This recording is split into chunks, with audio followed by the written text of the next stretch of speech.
Hey everyone, my name's Blue. Welcome back to another video from Console Pro News. Today we're going to be talking about the PCL 19 Spring Phase map diversity and kind of break some little stats down. Throughout the duration of the PCL 19 Spring Phase, we had the luxury of watching roughly 279 games play out over 84 sets. Our MSI console representatives emerged from the split victorious, but a majority of our PCL competitors are gearing up for relegations. With this in mind, we at Console Corner wanted to reflect on map presence over the course of the spring phase. By breaking down which maps were picked and banned the most, we can aim to gain strategic insight. While we know which maps are frequently picked or banned, what exactly is map presence? For our purposes, map presence is defined as the total number of times any singular map was both picked and banned relative to the number of sets played in spring.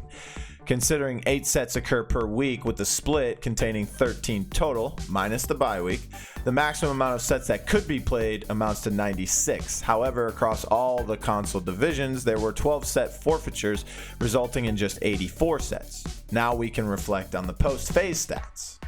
Browsing the Console Corner website, we can clearly see which maps are favorited and which are most hated. Stone Keep takes the title for most played across the spring phase, with teams like Aerial Rise, Cats on Mars, and Bust Down selecting it 7+ times apiece. On the flip side, we have our top 5 most banned, which consist of large open maps like Fish Market, Timbermill, and Waters Gate. Both Heating Up and Cyclone removed Fish Market from play 9 times each. The only maps to appear on both lists would be Bright Marsh and Jag Falls, who share that honor. As we discussed, overall map presence relies on total map picks and bans added together then divided by the number of sets over the course of the split. 2 clear observations present themselves here. 1, every map with the highest presence is also most picked. However, 2, not every map that is reveled enough to be banned share the honor. Now, the question remains, why are these maps so prominent in the console league? If we deconstruct aspects of the most picked maps, we'd find they share a lot of commonalities. For instance, each of the 5 maps is not very wide, with an exception being Jaguar Falls around the capture point.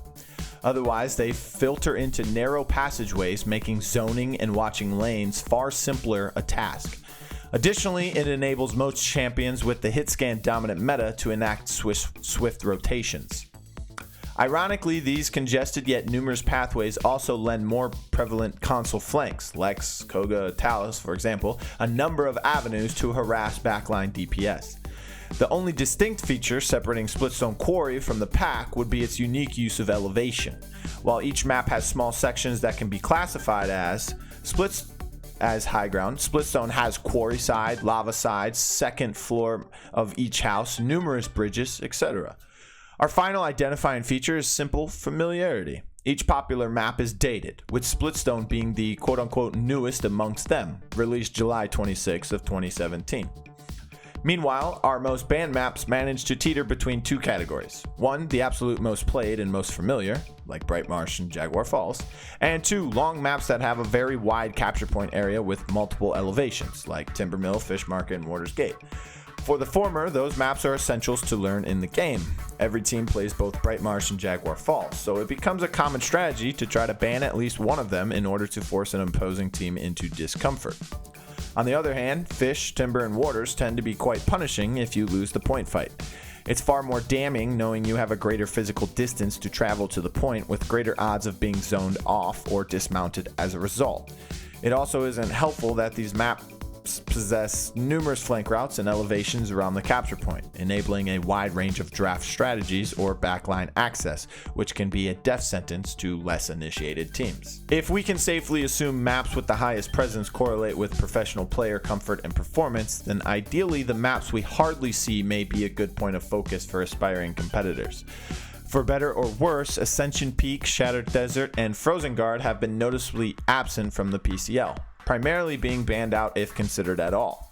These 3 maps combined have been selected in only 15 sets out of the 84 that were played. Whether these factors amount to simply resenting more nonce maps or a refusal to deviate from the norm is up to imagination. It's critical to acknowledge one can't can't fight fire with fire, and with map bans as limited as they are, there are strategic advantages to those willing to branch outward. For instance, it is theoretically possible to research your opponent's most comfortable maps and ban them out on match day. This, in conjunction with scrimming on underutilized maps, can make your opposition uncomfortable while offering yourself the home field advantage. I find it necessary to emphasize this with the hopes of encouraging more flexibility come PCL 19 Fall Phase to promote more exciting sets for players and viewers alike. My name is Blue, and in coordination with Leo Sukio, we created this, so tell us what you want us to dive into next as a deeper subject, or what else you would like us to talk about. Don't forget to follow myself on Twitter at RealBlueTV, no E in blue. Don't forget to follow Leo Sukio as well. Both the links will be in the description. Check out the website consolecorner.co and follow Console Pro News on Twitter to keep up with all things PCL, PML, and PPL after MSI. Keep grinding, everyone.